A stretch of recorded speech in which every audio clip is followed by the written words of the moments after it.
What would you buy if you had $100 million?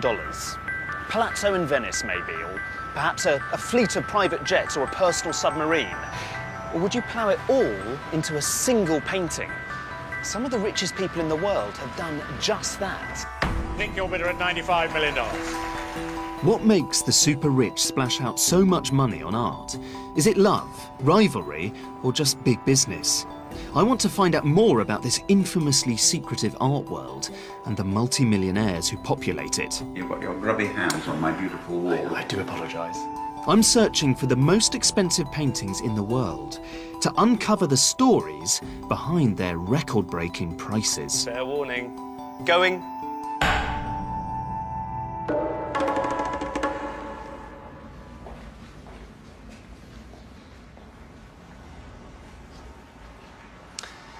This is Christie's big showroom in London, and what you can see are the paintings, some of the paintings that will be sold at the big evening auction in New York, which is coming up in just a few weeks. And this is one of the highlights. It's a Picasso. It's a series that he did in the 50s, known as The Women of Algiers, and it's got an upper estimate of $30 million. This is another of the star lots. This is a Monet from a series he did, I think, in the 1890s, 1891. These are poplar trees. This could sell for as much as $30 million. And this is a Rothko that's been practically unknown to art historians, belonged in a private collection. Let's have a look at the estimate. This could sell for $22 million, apparently.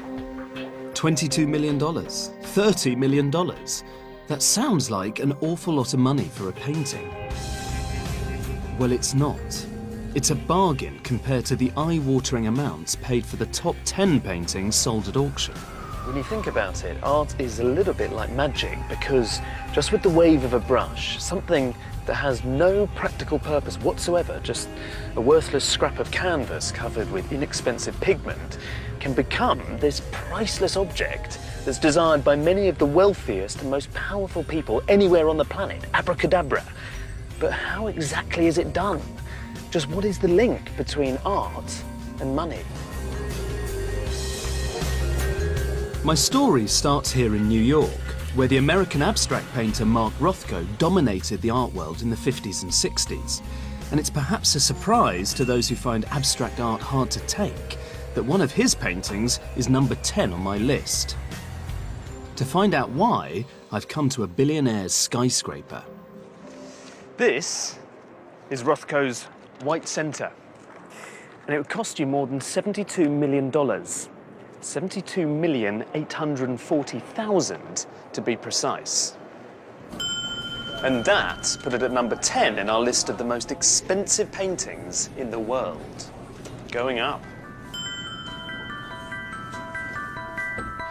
Started bidding at $33, $34, $35 million, and then $36 million a bid. The painting was sold at the auctioneer's Sotheby's in New York in 2007. $63 million, fair warning, selling it there $64 million, just in time. And when you factor in the hefty buyer's premium on top of the hammer price stated by the auctioneer, Thank you. this made it a record-breaking amount, more than 3 times the previous price paid for a Rothko. So what does this tell us? That White Center is officially the 10th best painting ever made? Not exactly. The important thing to remember is that value isn't only linked to quality. Something that can send the price of a painting rocketing is what's known in the art world as provenance, who has owned the painting in the past. And in the case of Rothko's White Center, it was owned by one of the wealthiest and most powerful dynasties in America, the Rockefellers, who amassed their fortune from oil and banking and reshaped the New York skyline with the Rockefeller Center. On the 56th floor, David Rockefeller built an impressive art collection that included works by Picasso, Gauguin, and Mark Rothko. In 1960, he paid less than $10,000 for White Center. Half a century later, it was worth more than $72 million. Today, the painting is even known informally as the Rockefeller Rothko, which says it all. The name of its former owner is as important as that of the artist. To find out whether White Center deserves its number 10 slot, I'm on my way to New York's famous Pace Gallery to meet one of the world's leading art dealers, Arnie Glimcher. Arnie was friends with Rothko and has been buying and selling his work for 50 years. Is this a really great Rothko? It is a wonderful painting. It is a wonderful painting. What Rothko is really interested in is the idea of an almost formlessness, use of color to transmit pure human emotion. I mean, you just have to strip away all of the prejudices that you have looking at a painting by Rothko and let it flow over you like great music flows over you. You know, there are very few artists in the history of art that create something that we have never seen before. And Rothko is one of those artists. But all kinds of things converge for a painting to bring that sum of money. And Such as what? such as its provenance. It was the Rockefeller name, which, you know, amazed me. Why do you say it amazed you? Because the whole thing of art and money is ridiculous. The value of a painting at auction is not necessarily the value of a painting. It's the value of two people bidding against each other because they really want the painting. And the people who bid the most for White Center are rumoured to be oil billionaires, just like the Rockefellers, the Qatari royal family, who'll be hosting the Football World Cup in 2022. Sadly, though, White Center hasn't been seen since the auction. I can't even show you a good reproduction. But my next painting couldn't be any more different. Here, the buyer specifically wanted to show a lost masterpiece to the world. At number 9 in our list is Peter Paul Rubens's Massacre of the Innocents, which sold at auction in 2002 for $76,529,058.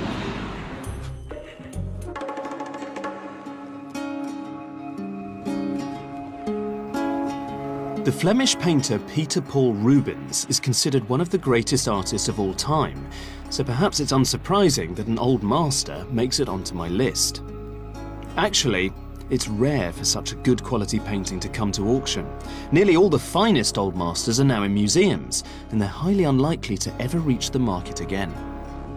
It's hard not to feel a little bit upset when you encounter this picture because there's just no shying away from the subject matter. It tells the story of King Herod's massacre of the newborn boys of Bethlehem, and it's terrifying. You see muscly soldiers ripping babies from their mother's arms and dashing them to the floor. The women themselves are weeping and wailing and scratching, clawing at the faces of their assailants. And these lifeless corpses of the infants, here down at the bottom of the painting, tossed aside like unwanted, forgotten dolls, and they have this distressing shade to their skin, this stone-cold blue. It's just too painful almost to look at, and full of anguish and grief and despair and high-wrought, full-blooded emotion.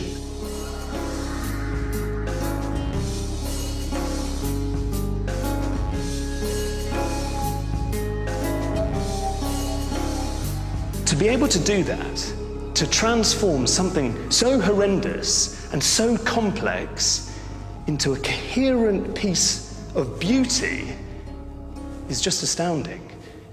And I wondered before coming here whether it's worth paying $76.5 million for any picture at all. But you come here and you see this painting, and it is a total knockout. The Massacre of the Innocents is even more astonishing when you consider that until recently, it wasn't even thought to have been a Rubens at all. When it was finally identified or attributed to Rubens, the painting's value increased exponentially overnight, adding several noughts to its price. Here at the National Gallery, art historian David Jaffe helped reveal who really painted the Massacre of the Innocents by comparing it with another Rubens masterpiece, Samson and Delilah. Do you remember when you first saw it? Yeah, I saw it at Sotheby's, up in their upper sort of so-called private room. It was pretty extraordinary. You know, it was one of those ones where I said, well, we don't have to have a large discussion on this. It's clearly right. Tell me about the comparisons between Samson and Delilah and the Massacre of the Innocents? We actually took them upstairs here where we've got decent sunlight and you can look at them very carefully, and they had a lot of the same nuances. Just as you cross a T in a certain way and dot an I in a certain way, painters handle the brush. Particularly when they're bored. Rubens often does a little zigzag. I mean, you see it on the ankle of this painting. You're looking for his handwriting in paint. And if the handwriting works, it's by that artist. But once the Massacre of the Innocents was attributed to Rubens, what does that do to the value of the painting? Well, I think everyone wants to buy, you know, the real thing. There are very few great Rubenses of any period in his career now you can buy. So when a great one comes up, it gets an exponential thrust, I guess. Until it's on that moment of being actually for sale, it doesn't have any value. I mean, it's an absolutely arbitrary thing, you know, and you can't predict how idiotic 3 or 4 people will be to try and chase the magic rabbit around the circuit when it comes up. Only billionaires can chase that rabbit. Ken Thompson was Canada's richest man. He built a global media empire that once encompassed the Times and the Sunday Times. He pumped millions into the Art Gallery of Ontario in his hometown of Toronto to share the glory of art and its creation, as he put it, with the world. The Thompsons are intensely private and seldom give interviews, but Ken's son, David, who bid for the Massacre of the Innocents with his father, has agreed to speak to me. My father began collecting in the 50s. He'd mutter, and sometimes he'd hit me in the arm and say, "Oh, look at this. Can you imagine someone being able to carve this way? I mean, look at David. Oh, look at the spine." I mean, this is how he responded. And with each object, it would be a different facet to the object. It would be the patination, it would be the color. One of the defining moments in the history of the collection, of course, came when you bought Rubens' Massacre of the Innocents and paid what still is a world record for an old master painting of just north of $76.5 million. Weekly, until the auction, he'd come down with the catalog and he'd ask me, "David, what do you think this will fetch? What would you do if you were me?" And I'd say, "Dad, I think, frankly, you need to buy this picture. It's something that resonates like nothing else." You must have had to fend off some supremely stiff competition. You must have known there was going to be a fight. Mm-hmm. Mm-hmm. What was your strategy? To triumph, to outlast them. You knew you were going to win. We knew we were going to win. At least I had a feeling we were going to win. £45 million. Gonna sell, last chance at... The final price was £49,500,000, or $76.5 million. After it was over, there was silence. He took his glasses off, and he took a few deep breaths, and I think he said something to the effect, "Oh my goodness." It's an enormous sum of money, and on a painting, you think to yourself, you know, it's shopping centers, it's tangible, but it was a marker for my father and for his collections. Ken Thompson died before he could see the Massacre of the Innocents hang as the centrepiece of his collection at the Art Gallery of Ontario, on display for everyone to see forever. How do you feel when you go to the art gallery now, look at this painting? I imagine if it were me, I'd want to, every time I saw it, just kind of punch the air that I'd got this thing with my dad and given it now to the world. How do you feel? I just feel a wellspring of emotion because it symbolized a journey for my father. It symbolized a journey between father and son. And it resonated for us as it resonates for so many others. It's a very remarkable touchstone. So what have I learnt from painting number 9? Well, that overnight, the same painting can be viewed in a completely different way. One day, the Massacre of the Innocents was overlooked. The next, it was suddenly the most expensive old master ever sold. The canvas was exactly the same, but the way it was perceived was magically transformed by its attribution to a superstar artist. To get more of an insight into the mentality of the art collector, I've come to a luxury penthouse apartment overlooking the Thames, owned by one of the world's best-selling novelists. What shall I call you? Jeffrey? Jeffrey. That's very kind, thanks. This is Sisley. Sisley. I love that picture. Is that a pastel? It's a pastel, which is very rare. He painted just over 100 pastels in his lifetime. And it's one of those rare paintings where I wanted it within seconds of seeing it. Sometimes I debate, think, go back, look a second time. That one I knew immediately. You've got your grubby hands on my beautiful wall. I do apologise.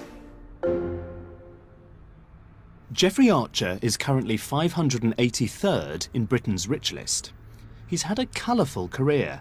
A politician and confidant of Margaret Thatcher, he was made a lord by John Major, but he's also served a prison sentence for perjury.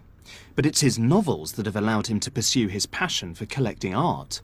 Not old masters, but 19th century impressionists.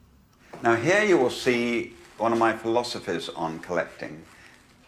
Because I can't afford the major impressionists, I buy the next rank down, and they're often just as good, but not as well known. This is a Camois. Well, now, this looks like Matisse. Well, or Gauguin. If that was a Gauguin and this was a Van Gogh, you're talking not 10 times the price. You're talking 100 times the price.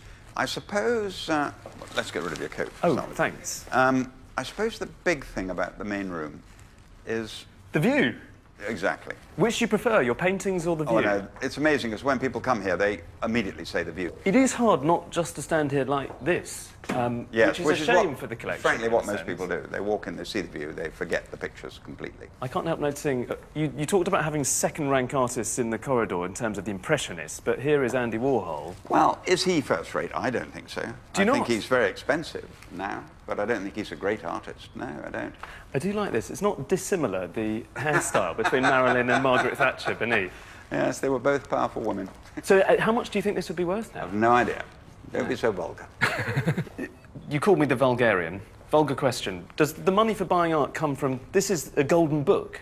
This is the equivalent of going platinum, Cain and Abel. Yes, that's the breakthrough, if that's what you're getting at in your continued vulgarian way. Yes, it was Cain and Abel that made it possible for me to have the collection I have. My favourite picture, in a way, is this one, the Albert Goodwin, often compared as an artist to Turner. And what you see there, of course, is he must have painted it from just over there. And it's the amazing golds and the amazing colours. At night, when the sun is coming over it, it looks magnificent. When did you buy it? Oh, 30 years ago. So you've been collecting for several decades? I've been collecting for 50 years. Let's face it, if you get into this mad world, it's like drugs. You have to have another one, you have to have another fix. I mean, it's just awful. And wherever you see something you can just about afford, you just about afford it. Your country collectors are all stupid and mad.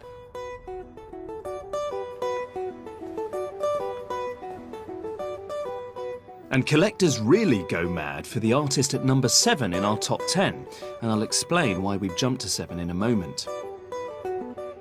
No one quite captures the imagination like Claude Monet, the prince of the Impressionists. He spent the second half of his life depicting his gardens at Giverny, especially the water lilies, which he painted obsessively. Most of them are in museums, so when a good one comes on the market, it creates a frenzy. In the room against the telephones at 28 million now. Here of you, 28 million pounds, 28,500,000. 31,500,000. At number 7 in my top 10, it's Monet's Water Lily Pond, going for $80,379,591. And I'm with Tanya Poss, who bid for the painting and won. Well, Tanya, tell me about the night that you bid $80 million for this painting. Well, where to start? I knew that this painting was going to outshine its estimate, and there was a lot of competition in the room. I knew that it was a very important piece for Monet because of his water lily series that he painted consecutively for 26 years. Although that's the question I wanted to ask, because there's so many of these paintings. What's special about this one that means it's worth so much? First of all, of his late water lilies, few are signed, and this is a completed late version, signed by the artist. We should make clear that you weren't buying this for yourself, you were buying this for somebody else. Yes. Who are you buying it for? I will never say. God, it's tantalising stuff. Confidentiality is part of my job. What is it that motivates some of these collectors to spend this amount on works of art? Well, I think the people I work with are surrounded by quality in their lives, so why would it stop in their art collecting? They wish to have the very best, and they want to be surrounded by the very best, whether it's their home, their car, their planes. I mean, it's just the way they live their lives. Take a good look at the painting. It's appeared only once in public in the last 80 years, and since the auction, hasn't been seen again.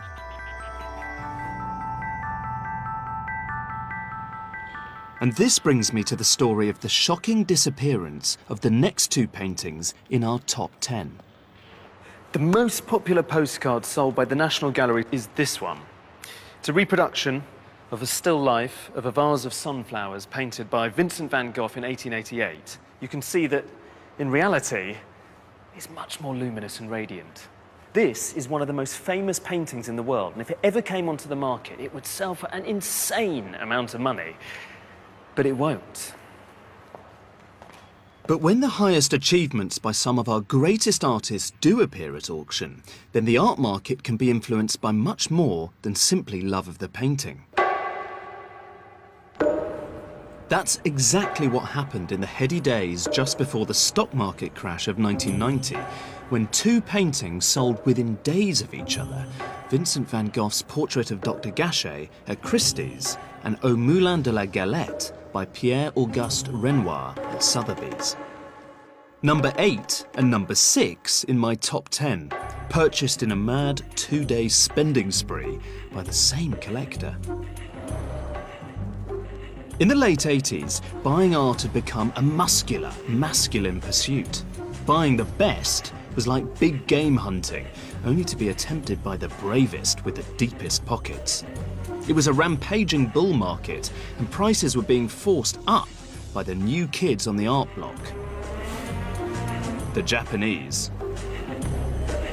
Hold on, everyone else. $71 million, congratulations. The man with the biggest wallet in the room was a paper tycoon, Ryohei Saito. Intensely eccentric and secretive, no one knew whether he'd bought both paintings for love or solely as an investment, because he spirited them away, out of sight even from his own family. The man who sold Portrait of Dr. Gachet is legendary auctioneer Christopher Burge. 17 million. He sold more of the paintings in this film than anyone else. 50,500,000. I want to discover more about the role and power of auctioneers and how they steer prices skywards in all the excitement of the auction room. Fair warning and selling. This is the Woods room, which is the second of our sale rooms here, the smaller of the two, where we conduct most of our auctions. I would say 90% of all our auctions take place in here. And this, of course, is the room in which we are about to give you an auction lesson. This is where I'm going to learn the trade. This is where you're going to learn the trade. A large staff will be assembling fairly soon to act as bidders, telephone bidders, sales clerks, and the rest of it, just as if it were an auction. I thought it was just going to be you and me. No, no, no, no, no.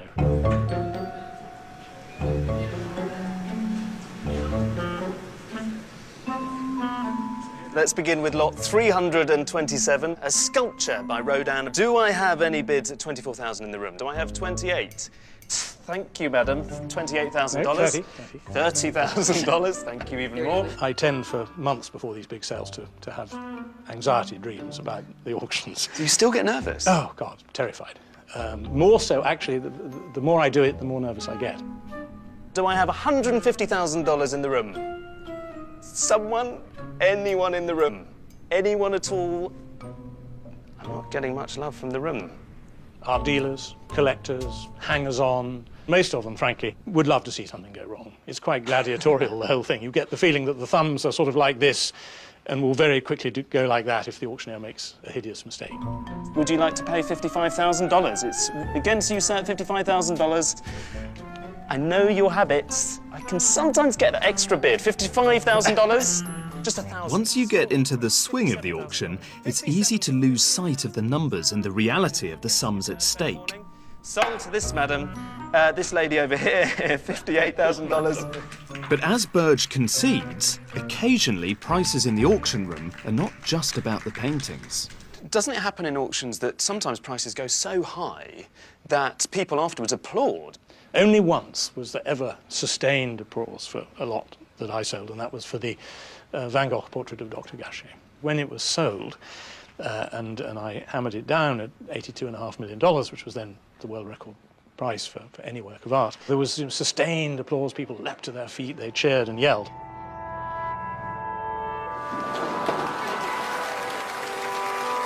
And this applause went on for several minutes, which is completely unheard of in an auction.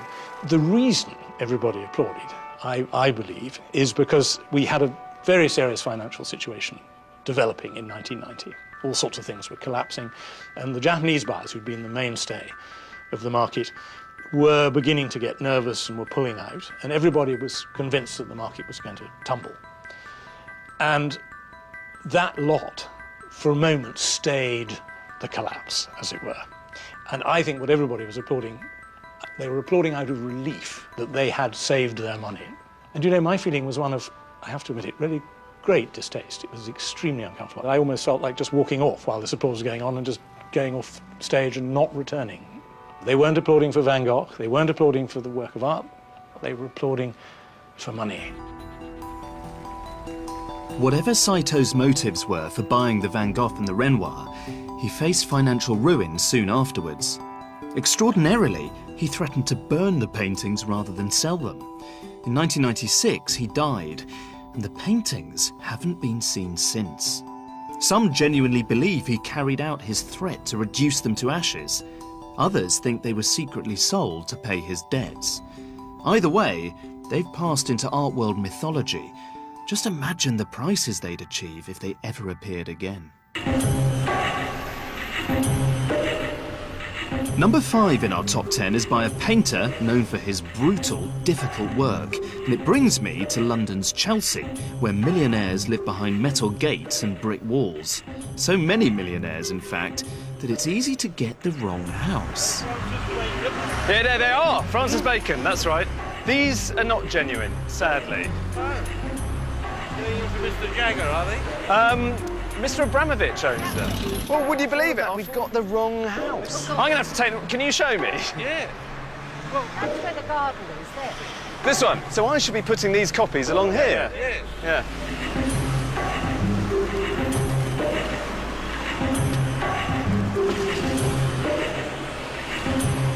A triptych is a series of 3 paintings. That's 2. I have a third. And this one is by a famous British artist called Francis Bacon that sold at auction in 2008 for $86,281,000, which puts it at number 5 in our list of the most expensive paintings in the world. And there's a reason why I'm propping them up against a wall in Chelsea in the middle of London. Behind me is a house that belongs to the Russian billionaire and owner of Chelsea FC, Roman Abramovich. And the rumours are he bought the real triptych back in 2008. I have a very strong hunch that the real triptych is actually hanging in that house behind me. At number 5, Francis Bacon's triptych, which sold at Sotheby's in New York in 2008. Bacon's paintings are rising fast. Another work went for 3 times its estimate earlier this year, but they're not easy to look at. Bacon was a hard drinker and heavy gambler who painted a series of grisly triptychs, and this is one of the goriest and best. Just look at those horrific winged creatures pecking at a mangled carcass. You'd have to be made of stern stuff to enjoy staring at this above your mantelpiece. Maybe Roman Abramovich bought the triptych to impress his girlfriend, Dasha Zhukova, who recently opened an art gallery in Moscow. His purchases have not gone unnoticed. He also paid a record-breaking price for another artist, Lucian Freud, who's now officially Britain's most expensive living artist, thanks to Abramovich.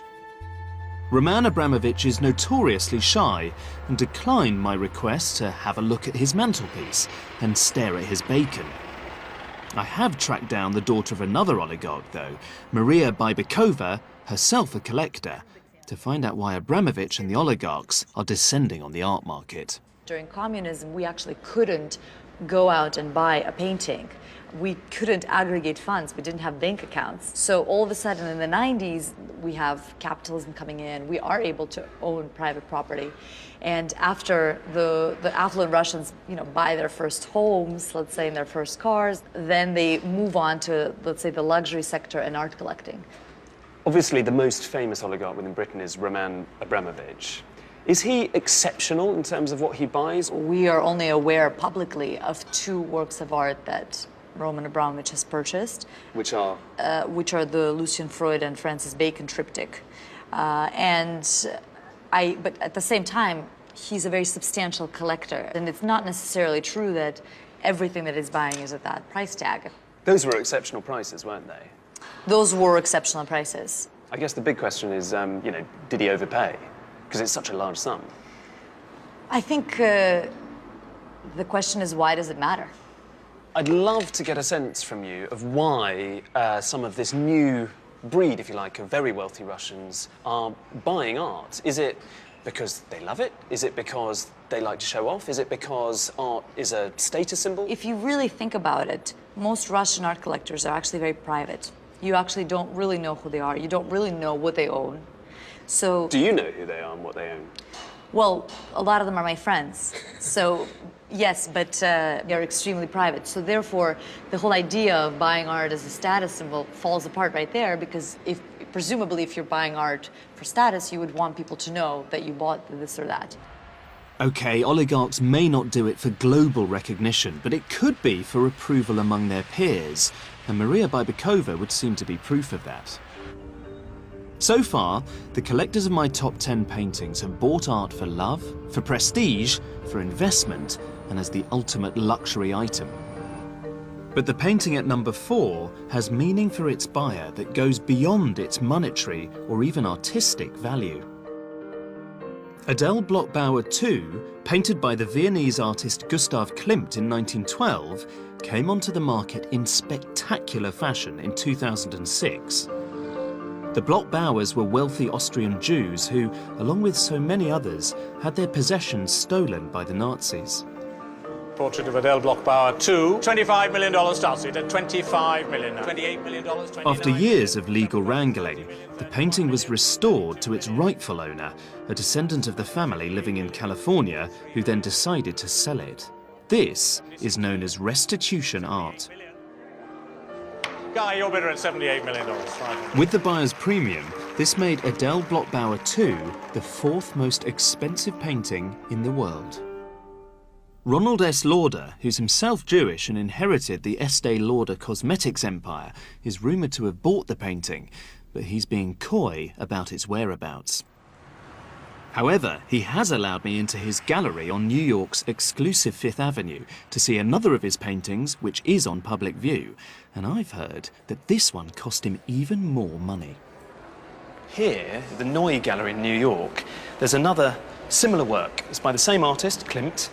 He painted it 5 years earlier, and it's a portrait of the same model, a woman called Adele Bloch-Bauer, who was the wife of a very wealthy sugar merchant in Vienna. The painting today is one of the most famous pictures in the world, and it's somewhere up here.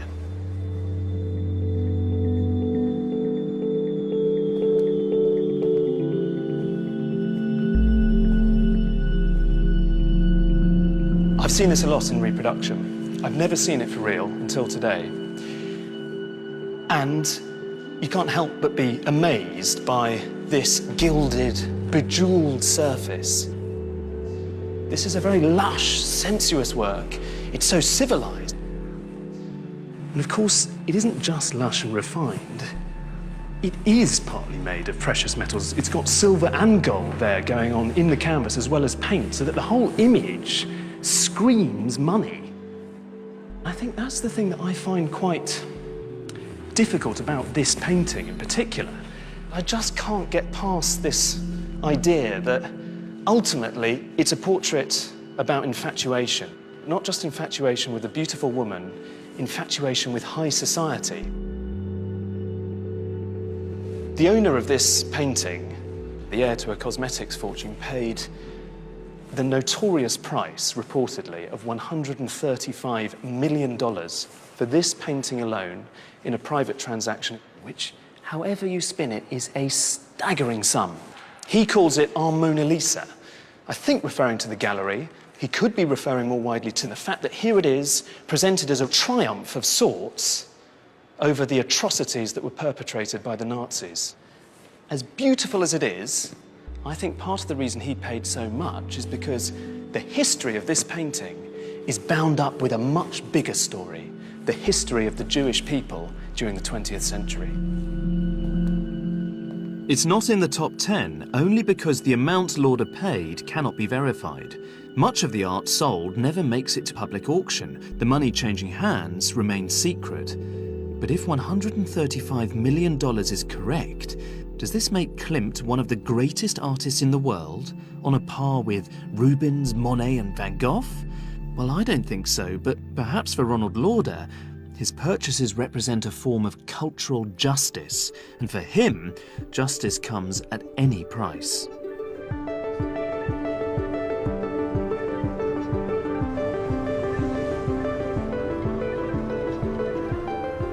I've come to Venice because I've managed to secure an interview with our next billionaire, who just happens to be one of the most important men in the world of contemporary art right now. And unlike many collectors, he's more than happy to put his collection on public display. Francois Pinault is one of France's richest businessmen. His luxury brands include Chateau Latour, one of the world's finest wines, the Vail ski resort in America, and Christie's, the auctioneer. So if you've been wondering where all those buyers' premiums went, perhaps here is the answer. I'm heading towards the Punta della Dogana, which is one of 2 museums that Pinault has here in Venice. And I really want to find out what motivates Pinault to collect art at all. Does he do it for love, or is it just another business opportunity?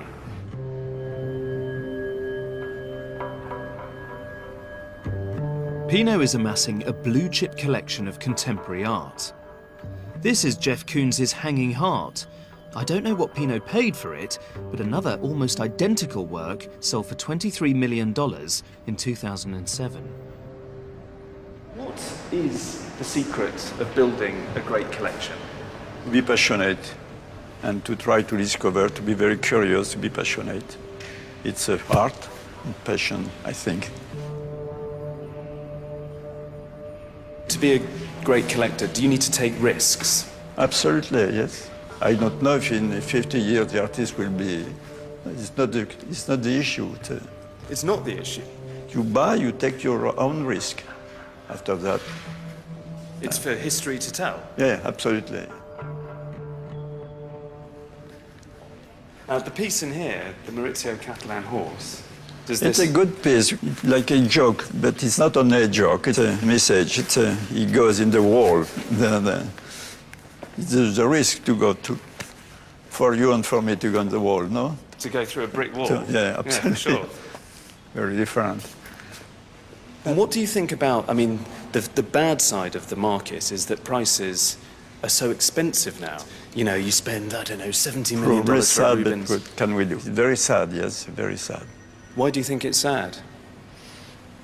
Because very often it's bought by people who don't like art really. They buy that sometimes to like a status, like a social appearance. And, to show off, you mean? Probably sometimes. It's a pity, but what can we do?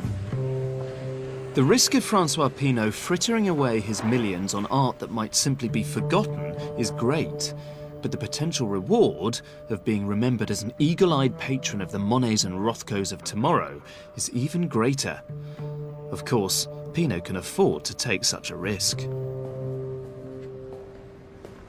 Well, 32 is next. Women of Algiers, Les Femmes d'Alger. But if you want a surefire, armour-plated investment that will impress the hell out of your friends, hang splendidly on your wall, either in your luxury penthouse or on your private yacht, then you need to get yourself or your advisor down to an auction and buy a Picasso. 18,700,000. 18,700,000. In still bidder. This one went for a paltry $19 million plus the buyer's premium, but the third most expensive painting in the world sold for nearly 5 times that. At number 3, Dora Maar au Chat. 55 with Jamie, 56 with Charlie now, 56. Sold at Sotheby's in 2006 to a mystery man in the audience who no one had ever seen before and who apparently spoke with a Russian accent. I wondered whether he was a friend of Maria Bybakova's as well. I was in the room when the painting was sold. Right after the auction ended, there was a lot of speculation about who is the buyer behind the scenes. And I think it took the art world maybe about a year to really figure that out. So who is the buyer behind the scenes? So it's a Georgian collector who prefers to remain discreet. But everyone in the art world knows who he is. I don't know about everyone, but some people in the art world know who he is. So why don't you just tell us? If everyone knows... I'm not at liberty to. Why? What will happen? He'll kill you? No, of course not. I just honor and respect people's desire for privacy and discretion. The only Georgian oligarch who seems to fit the bill is this man, Boris Ivanishvili, named in the Russian edition of Forbes magazine as the likely owner of the painting. He made his money from oil and mining and lives in Moscow, presumably with Dora Maar and her cat. But this is more than I know about the owner of the next painting on my list. It's another Picasso, and it was sold in 2004, but no one can tell me where it is or who the buyer might even be. Once again, when art becomes a luxury commodity in the hands of the rich, sometimes it disappears from sight. Now, this is a reproduction of the real thing. And Picasso painted Boy with a Pipe when he was 24, and he'd recently moved to Paris and had next to nothing. When Picasso put the finishing touches to Boy with a Pipe, he could never in a million years have conceived that one day his painting would be worth so much. In 2004, Boy with a Pipe was offered at auction and sold for $104 million, placing this at number 2 in our list. So Picasso's at number 3 and number 2 in my top 10. In fact, he occupies all 3 top slots. And that's because Picasso is much more than a painter. He's the ultimate luxury brand.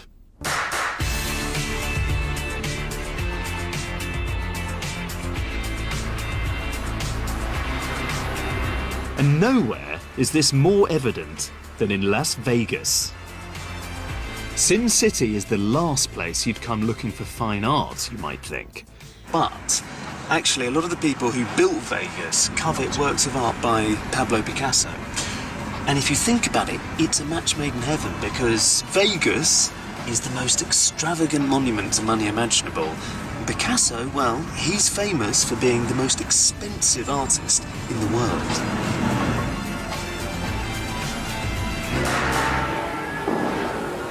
In fact, the billionaire property developer who built this place, the luxury Bellagio Hotel and Casino, also amassed an equally extraordinary collection of Picassos. And his name's Steve Wynn.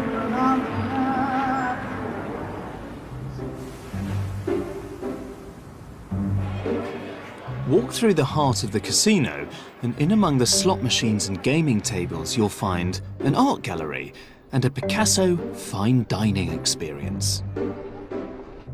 Most of the Bellagio's Picassos are here in the restaurant, which Steve Wynn designed, along with Picasso's own son, Claude, who did the carpet. There genuinely are Picassos everywhere. There's a huge one over there. There's one here from 1917. This is from 1971. And every detail is linked, of course, to Picasso, even the plates, which are closely modelled on his own designs for his ceramics. Bon appétit. Thank you. It is a little bit ironic that these 2 still lifes of flowers and fruit hanging behind me are here at all, because Picasso painted them during the war when he was living in Nazi-occupied Paris, and food was impossibly scarce, and now they're backdrops for lavish banquets. But I don't think the Bellagio really cares whether or not you study the Picassos in here. You're just supposed to bathe in the aura of exclusivity that they project. I guess it makes a kind of sense for one of the smartest restaurants in a city obsessed with money to have paintings worth tens of millions of dollars on the walls, but it's hard not to wonder what has become of art when it's nothing more than decoration for the fabulously wealthy, like overblown wallpaper. I'm Steve Wynn, and this is my new hotel, the only one I've ever signed my name to. Steve Wynn paid for his new hotel by selling the Bellagio, along with all those Picassos. But he did hold on to one, his favourite, Picasso's Le Rêve, which not only inspired the new hotel, but nearly became the most expensive painting in the world. Wynn suffers from a degenerative eye condition, and he's slowly losing his sight. In 2006, he agreed to sell Le Rêve, which means the dream, for $139 million. But before the deal was done, he put his elbow through the canvas and suddenly the deal was off. We stood there in shock. I can't believe I've done it. Oh no. Oh no. And then I said, thank God it was me and not someone else. It's easy to find his hotel, obviously, but the man and the painting are far harder to track down. Now, I was hoping that Mr. Wynn would invite us into his house and I could see the dream hanging on his wall, but his people refused the interview. So instead, I've come here, just outside Vegas, and I brought along this colour reproduction of the dream. And you can see that it's an erotic fantasy, really. It's a picture of Picasso's mistress, Marie-Thérèse Walter, and her head is nodding off to one side as she's dropping into the unconscious and starting to dream. You can see her full face and also a profile. And if you see just the profile of her face there, you're left with this other quite suggestive shape, which I think is Picasso's way of saying that she has sex on the brain. The Dream is one of Picasso's finest paintings, but Steve Wynn may have bought it in part because of its previous owner. We're back to provenance. Except this time, it's not a billionaire collector, but a middle-class New York family who amassed an extraordinary collection of Picassos. What is considered the most important 20th century art collection ever offered at auction shattered a record at Christie's in New York City last night. The collection of Victor and Sally Gantz raked in more than $206 million, and that sets a record for a single-owner auction. 57 items sold. The collector's children put the masterpieces up for sale after Sally Gantz died earlier this year. This is a book that Christie's produced just before the sale. And what they were trying to convey was something about my parents and the way they collected art. So the way this book works is it goes through all the artists they collected one by one. And so if you look at Picasso, you'll just see, you know. Well, there's the Dream. There's the Dream. But all of these pictures were they owned by owned, them. yes. Here's this. This one is this one? Yes, this one is this one. This is one of the... This is Winter Landscape, 1950. Yeah, 1950. There my they are. parents when they were getting married. They were married in 1941. And in 1942, which was 2 years before I was born, they bought the Dream. That was a very, very, very bold, brave, and big purchase for them. Do you know how much it cost them? It cost $7,000. And to put that in context, was that... To put it in context, the rent on the apartment that they had was $300 a month. So it cost more than 2 years' rent. Right, that's More an or less. investment. It sounds like, the way you're talking, that the Dream was one of the early purchases then. It was the first thing they bought. That was the first work of art they bought, was The Dream by Picasso. He saw the painting. He fell in love. He fell totally in love with it, the way you fall in love with a person. Couldn't get it out of his mind and figured they had to scrape together the money and give up other things in order to buy it. What did your mum and dad do? How did they afford to be able to buy the art that they bought? My father was in the costume jewelry business, which he had inherited, and my mother didn't work, as women didn't work in those days. And they didn't have very much money. They didn't really have savings. They had a rent-controlled apartment. And my father fell in love with Picasso. It sounds like they weren't buying for investment at all. No, not at all. How would you describe the motivations, if you like, that drove them to buy these works? Love.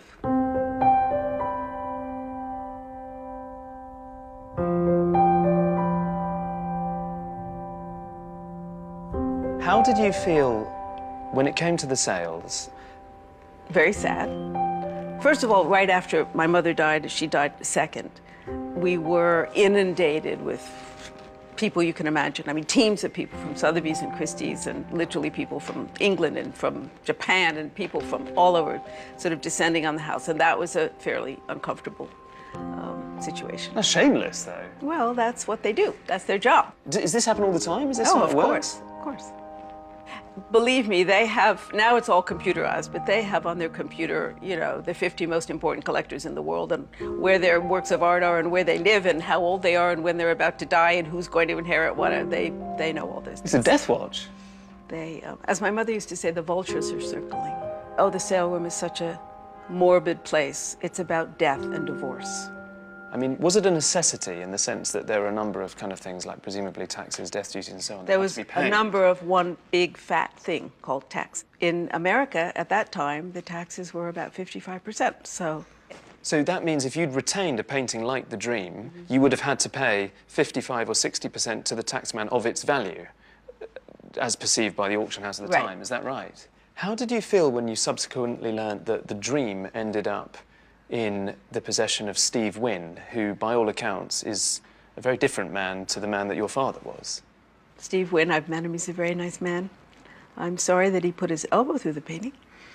That was unfortunate. But I do remember it was in an exhibition in New York a couple of years ago. And the director of the gallery said, the repair is so skillful that no one has been able to see where it is. And I went into the gallery and I went into the room, and it was way down at the other end. And as I started to walk down the room, I was alone. Nobody else was in there. I could see immediately where it was. Where was it, out of interest? Because I've heard various things. It's, well, you can't see it. Here's a picture of my son standing in front of it, but it's down sort of behind, right around there. The left forearm, her left forearm. Yeah, it's right about there, actually. I don't know how big the hole is, but the scar that you can see is about that big. I mean, in a sense, here's a painting that had survived intact and been looked after and loved in your family for many decades, and it's in someone else's possession, and it's suddenly damaged. Well, you know, it fundamentally doesn't change the picture. Change the value of the picture? I mean, I think the picture is more important than the money, so. When you hear sums like that attached to works of art, can you justify that? I mean, how do you feel when you hear those I think numbers? it's very sad.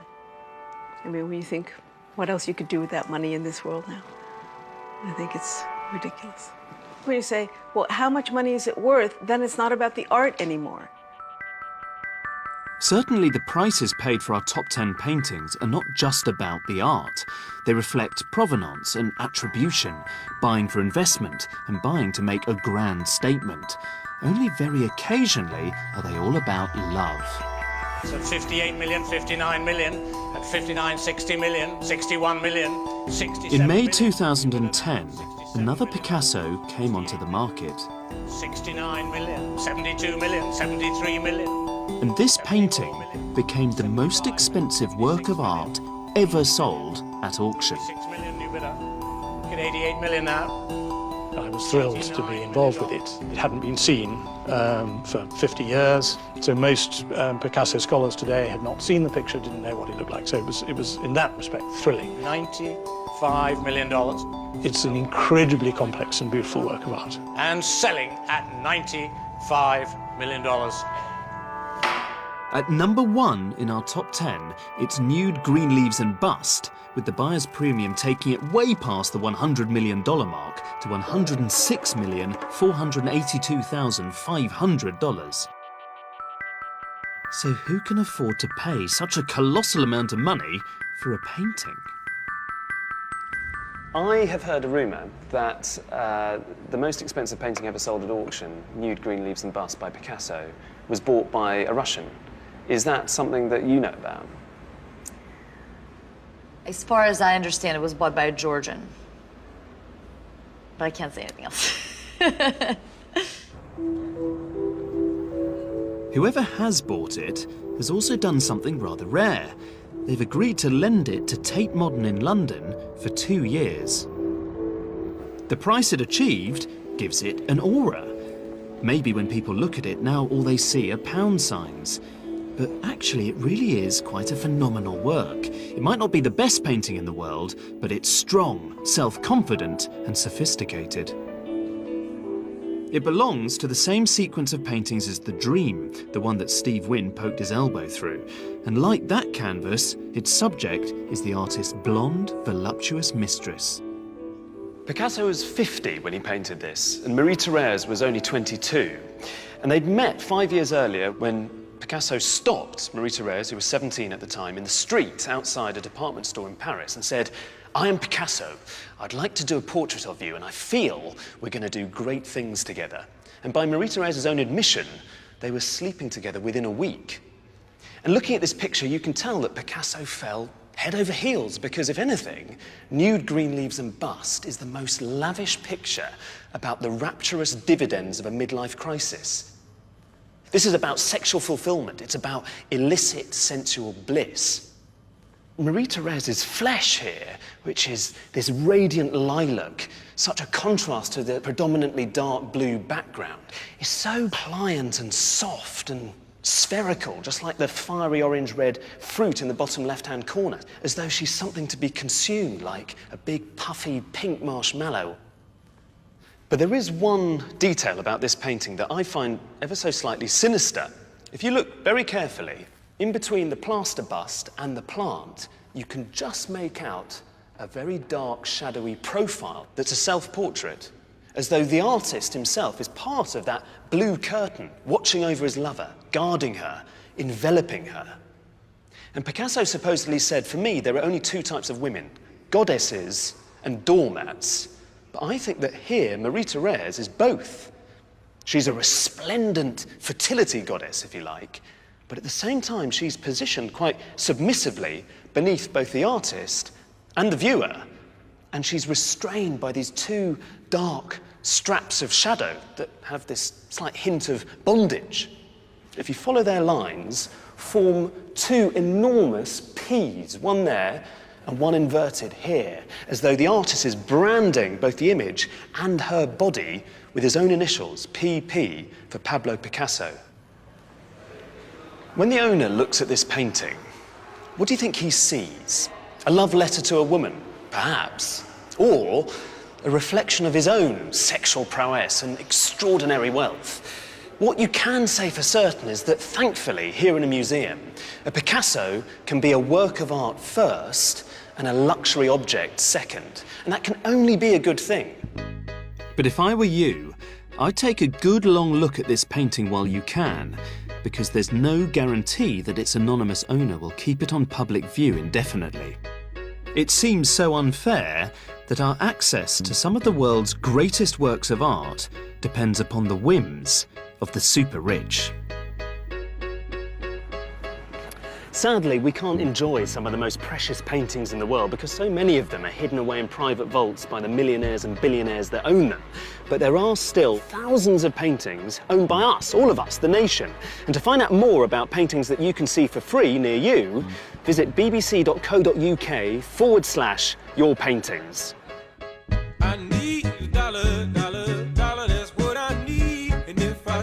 And art historian James Fox is looking to rewrite the history of 20th century British painting in the start of a new series, British Masters, which starts tomorrow night at 9 on BBC4.